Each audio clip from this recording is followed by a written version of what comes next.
15 লাখ টাকার এক ছাগল কাণ্ড থেকে একের পর এক বেরিয়ে আসছে থলের বিড়াল। প্রকাশ্যে আসছে নামে বেনামে থাকা বিপুল পরিমাণ সম্পদের খোঁজ। জাতীয় রাজস্ব বোর্ডের সদস্য মতিউর রহমানের নিজের নামে থাকা সম্পদের বাহিরেও রয়েছে ছেলে, মেয়ে, বউ এবং শাশুড়ির নামে অঢেল সম্পদ। সেই তালিকায় আছে পুঁজিবাজারে ব্রোকার হাউজের অংশীদারিত্ব, বিভিন্ন হাউজের শেয়ার, জমি ও বিনোদন পার্ক সহ ডজন খানিক কোম্পানির মালিকানা।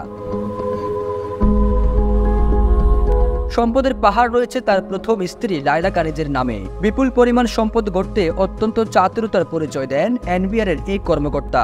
স্ত্রী লায়লা কানিজ একজন শিক্ষক হয়ে কিভাবে এত সম্পদের মালিক বনে গেলেন, এ নিয়ে এখন প্রশ্ন উঠেছে। লায়লা কানিজ লাকিজ ছিলেন রাজধানী তিতুমির সরকারি কলেজের বাংলা বিষয়ের সহযোগী অধ্যাপক। ওয়ালটন ফ্রিজ কিনে অনেকের মতো আপনিও হয়ে যেতে পারেন মিলেনিয়াল। সেরা পণ্যের সেরা অফার। শিক্ষকতার পাশাপাশি রায়পুরা উপজেলার মরজালে নিজ এলাকায় প্রায় 1.5 একর জমিতে ওয়ান্ডার পার্ক ও ইকো রিসোর্ট নামে একটি বিনোদন কেন্দ্র গড়ে তোলে। 2023 সালে স্বেচ্ছায় চাকরি ছেড়ে উপজেলা নির্বাচনে প্রার্থী হন এবং স্থানীয় এমপি রাজউদ্দিন আহমেদ রাজুর সহযোগিতায় বিনা প্রতিদ্বন্দ্বিতায় রায়পুরা উপজেলা পরিষদের চেয়ারম্যান হন লায়লা কানিজ। বর্তমানে জেলা আওয়ামী লীগের কমিটির দুর্যোগ ত্রাণ ও সমাজ কল্যাণ বিষয়ক সম্পাদকের দায়িত্ব পালন করছেন। একজন শিক্ষক হয়ে রাজনীতিবিদ বনে যাওয়া লায়লার নামে পার্ক, রিসোর্ট থেকে শুরু করে রয়েছে বাণিজ্যিক এলাকায় কোটি কোটি টাকার জমি, প্লট।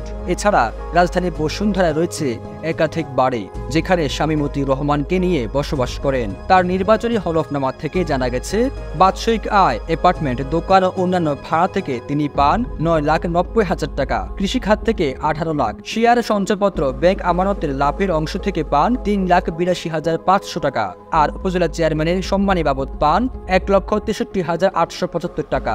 ব্যাংক সুদ থেকে 1,18,939 টাকা পান। এছাড়া বিভিন্ন ব্যাংক ও আর্থিক প্রতিষ্ঠানে জমা রয়েছে 3,55,00,000 টাকা।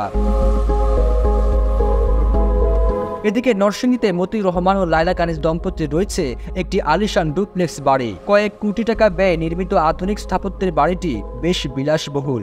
বাহির থেকে দেখলে রাজকীয় প্রাসাদ বললেও ভুল হবে না। নরসিংদীতে 1.5 একর বেশির আয়তন জুড়ে লায়লা কানিজের ওয়ান্ডার পার্কে অবস্থান। বিলাসবহুল একাধিক কটেজ ছাড়াও পার্কটিতে রয়েছে বিভিন্ন বয়সীদের জন্য রাইড, ভাস্কর্য স্থাপনা এবং একটি লেক। স্থানীয়দের কাছে এটি উপজেলা চেয়ারম্যান লাকি পার্ক নামেও পরিচিত। স্থানীয়রা বলছেন, লায়লা কানিজের বাবা কফিলউদ্দিন আহমেদ ছিলেন একজন খাদ্য কর্মকর্তা। তার 4 মেয়ে ও 2 ছেলের মধ্যে লায়লা কানিজ সবার বড়।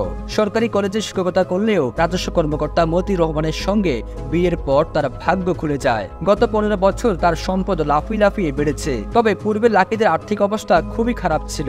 এছাড়া মতিউর রহমানের ছেলে অর্ণবের নামে অর্ণব ট্রেডিং নামেও একটি প্রতিষ্ঠান রয়েছে। তার মেয়ের ল্যাম্বরগিনি নামে বিলাসবহুল গাড়ি ব্যবহারের ছবিও সামাজিক যোগাযোগ মাধ্যমে ছড়িয়ে পড়েছে, যার দাম প্রায় 4 লাখ কানাডিয়ান ডলার বা বাংলাদেশি মুদ্রায় প্রায় 4 কোটি টাকা।